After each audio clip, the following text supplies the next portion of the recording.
Hello everyone, welcome back to the channel. আমি APSC enforcement inspector যোনটো exam আহি আছে 23 তাৰিখে তাৰ কাৰণে কিছুমান ইম্পৰ্টেণ্ট MCQs ডিছকাছ কৰি আছো আজি 8 নম্বৰটো ক্লাছ ইয়াৰ আগৰ 7টা ক্লাছ যদি আপোনালোকে চোৱা নাই দেন চাব পাৰে তাৰ কাৰণে মই বেলেগ প্লেলিষ্ট বনাই থৈছো আৰু চেনেলটোলৈ যদি আপোনালোকে প্ৰথম আহিছে তেনেহলে ছাবস্ক্ৰাইব কৰিব পাৰে সো আজি ক্লাছটো without any further delay start কৰোঁ বলক The first question to if your vehicle is parked by the road at night, what should you do? The vehicle should be locked.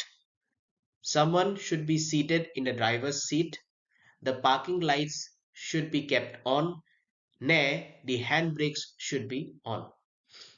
যদি আপোনাৰ গাড়ীখন ৰাস্তাৰ কাষত ৰখোৱা আছে ৰাতি তেতিয়া আপুনি কি কৰিব লাগে লক কৰি থৈ যাব লাগে গাড়ীখন নে কোনোবা এজন বহি থাকিব লাগে নে পাৰ্কিং লাইটছ অন কৰি থব লাগে নে হেণ্ড ব্ৰেকছ অন কৰি থব লাগে কি কৰিব লাগে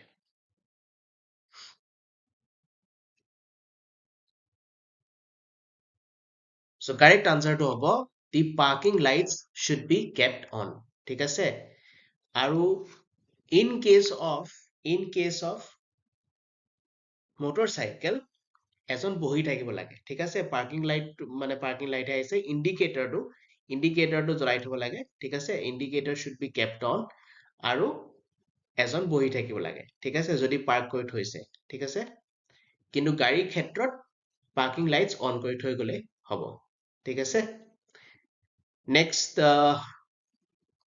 question লৈ যাওঁ what is the fine for not having a pollution under control certificate pollution certificate নাথাকিলে কিমান ফাইন হয় 500 1000 1500 নে 2000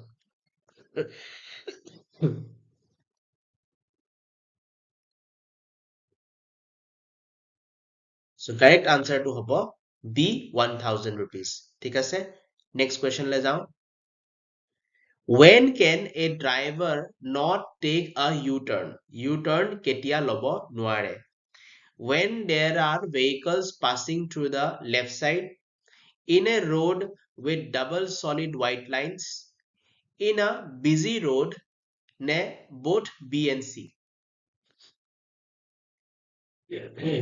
ডাবল সলিড হোৱাইট লাইন গম পাইছে নে ৰাস্তাৰ মাজত যে এনেকে দুডাল হোৱাইট লাইন থাকে ন হয়নে এফালে গাড়ী গৈ থাকে আৰু এফালৰ পৰা গাড়ী আহি থাকে হয়নে এইটোৰ মিনিং কি হয় আপুনি এফালে যাব নোৱাৰে আৰু এফালৰ পৰা এফালে আহিব নোৱাৰে হয়নে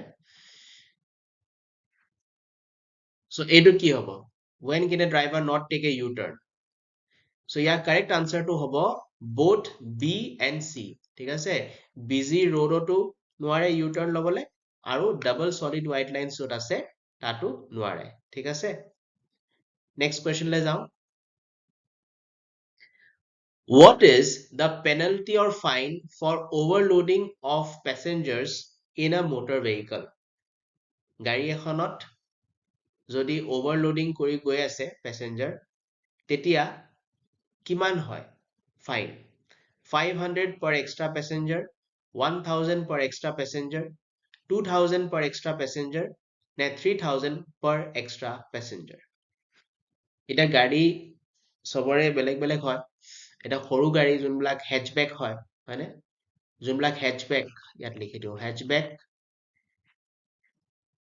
যেনেকে অল্টো নিচিনা গাড়ী হেচবেক তাত আপোনাৰ ড্ৰাইভাৰ প্লাছ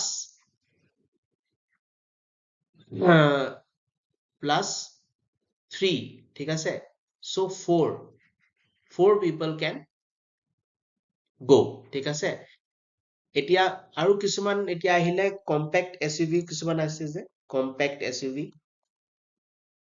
কম্পেক্ট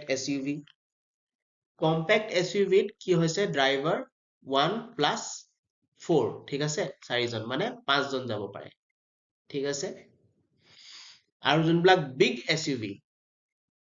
SUVs ঠিক আছে SUVs তাত 1 প্লাছ 5 ঠিক আছে 6 জন প্যাসেঞ্জাৰ যাব পাৰে ম্যাক্সিমাম ঠিক আছে আৰু হেডবেক আৰু সেডান বিলাক একেই কম্পেক্ট এছইউভি নিচিনা 1+4 ঠিক আছে 1+4 চ' ইয়াতকে বেছি হলে ফাইন কিমান হয় চ' কাৰেক্ট আনচাৰটো হ'ব বি 1000 per extra passenger ঠিক আছে নেক্সট কুৱেশ্যনলৈ যাওঁ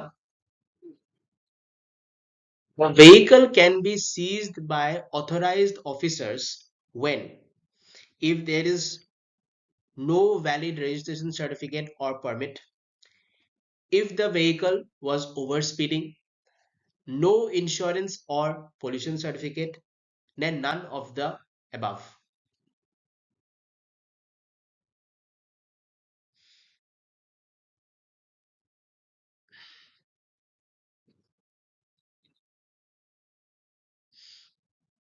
So correct answer to hobo A.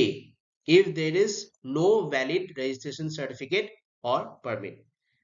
যদি আপোনাৰ ভেহিকলখনৰ ৰেজিষ্ট্ৰেশ্যন চাৰ্টিফিকেট আৰু পাৰ্মিট নাই তেনেহলে চিজ কৰিব পাৰে ভেহিকলখন ঠিক আছে permit in case of goods carrier ঠিক আছে গুডছ কেৰিয়াৰ যদি মানে পাৰ্মিট নাই তেতিয়া চিজ কৰিব পাৰে আৰু in case of motor vehicles registration certificate থাকিব লাগিব ঠিক আছে যদি নাথাকে তেনেহলে আপোনাৰ ভেহিকলখন চিজ কৰিব পাৰে এতিয়া অভাৰ স্পিডিঙৰ কাৰণে কেতিয়াও নোৱাৰে ঠিক আছে চিজ কৰিব আৰু ইঞ্চুৰেঞ্চ আৰু পলিউশ্যন চাৰ্টিফিকেটো নাই বোলে তেতিয়াও চিজ কৰিব নোৱাৰে ফাইন কাটিব পাৰে কিন্তু গাড়ীখন লৈ ল'ব নোৱাৰে ঠিক আছে এতিয়া নেক্সট কুৱেশ্যনটোলৈ যাওঁ Which type of horn is permitted in vehicles? Air horn, multi-tone horn, electric horn, then none of the above. Vehicles of কোন type of horn use হয়?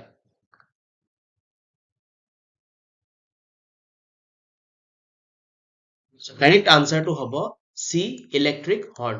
ঠিক আছে এয়াৰ হৰ্ণ কোনটো গম পাইছেনে এয়াৰ হৰ্ণ এই ডাঙৰ ডাঙৰ শিপছ বিলাকত যে খুব ডাঙৰকে যে বাজে সেইবিলাক এক টাইপৰ এয়াৰ হৰ্ণ মাল্টি টোন হৰ্ণো এক টাইপৰ এয়াৰ হৰ্ণে য'ত মাল্টিপল থাকে মানে ঠিক আছে এনেকুৱা পেপাৰ নিচিনা মাল্টিপল থাকে এনেকুৱা মাল্টিপল হৰ্ণ থাকে ঠিক আছে এয়াৰ হৰ্ণটো সেই একেই ঠিক আছে কিন্তু ভেহিকলছত ইলেক্ট্ৰিক হৰ্ণহে পাৰ্মিটেড আছে ঠিক আছে আজিকালি যে কিছুমান সৰু সুৰা ভেহিকলতো যে ডাঙৰকে যে হৰ্ণ লগাই থৈছে সেইবিলাক একচুৱেলি নোৱাৰে ঠিক আছে এটা মানে 90 ডেচিবেলছতকে ওপৰ নোৱাৰে ঠিক আছে হৰ্ণ ঠিক আছে 90 ডেচিবেলতকে যদি বেছি হৰ্ণ হয় তেতিয়াহ'লে ইলিগেল হয় মানে ফাইন আছে তাৰ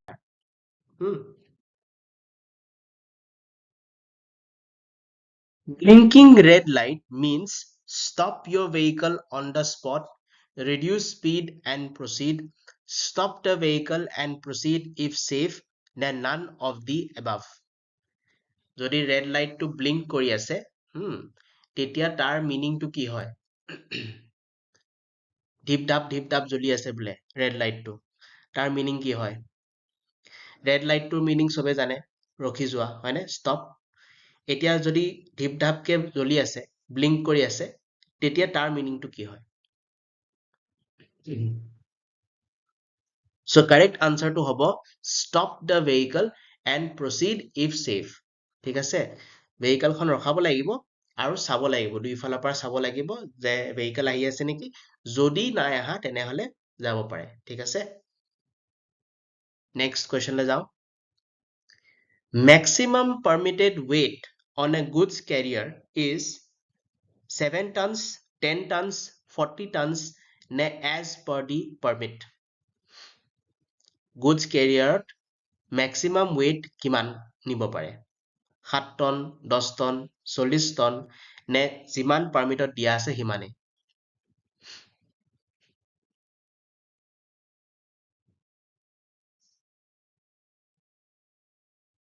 So correct answer হ'ব as per the permit যিমান পাৰ্মিটত দিয়া আছে সিমান weight হে নিব পাৰে ঠিক আছে next question লৈ যাওঁ There is a bus in front of you which is dropping and picking up passengers, you should do which of the following?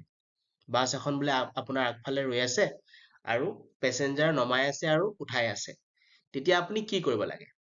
You should overtake from the left, you should overtake from the right, you should use the horn, নে you should wait patiently? কোনটো কৰিব লাগে?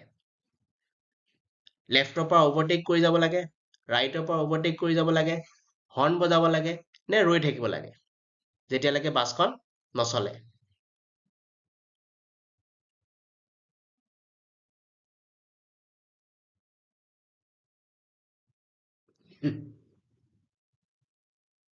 So correct answer to হ'ব D, wait patiently. ঠিক আছে?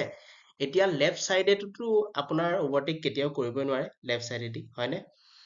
Right চাইডেদিও নোৱাৰে। Right চাইডেদি কিয় নোৱাৰে? যদি বাছখন চলি থাকে তেতিয়াহ'লে আপুনি হৰ্ণ বজাব লাগিব, ৰাইট চাইডেদি যদি মানে বাছৰ ড্ৰাইভাৰজনে যদি আপোনাক মানে যাবলৈ দিছে তেতিয়াহ'লে আপুনি overtake কৰি যাব পাৰে ৰাইট চাইডেদি।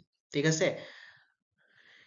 এতিয়া ৰাইট চাইডেদি ৰখি থকা বাছ আপুনি য'ত পেছেঞ্জাৰ উঠোৱা নমোৱা হৈ আছে তাত আপুনি overtake কৰিব নোৱাৰে ৰাইট ফালেদিও, কাৰণ ৰাইট ফালেদি আকৌ পটককে যদি ড্ৰাইভাৰ নামি যায়, হয়নে? বা ৰাইট চাইডে কিছুমান বাছত ৰাইট চাইডেও থাকে ওলোৱা, হয়নে? এক্সিট ৰাইট চাইডেও থাকে, সেইকাৰণে ৰাইট চাইডেও আপুনি overtake কৰিব নোৱাৰে। ঠিক আছে? So আপুনি ৰৈ থাকিব লাগিব। বাছখন কিমান দেৰিনো ৰ'ব? 20-30 ছেকেণ্ড ৰ'ব, হয়নে? So wait patiently হ'ব ইয়াৰ right answer টো। ঠিক আছে? Next question লৈ যাওঁ। Overtaking is strictly prohibited in which of the following? State highways, national highways, bridges, নে municipal roads? Overtaking একেবাৰে prohibited হয় কোনটোত? State highway, national highway, ব্ৰিজত নে মিউনিচিপাল ৰোডত?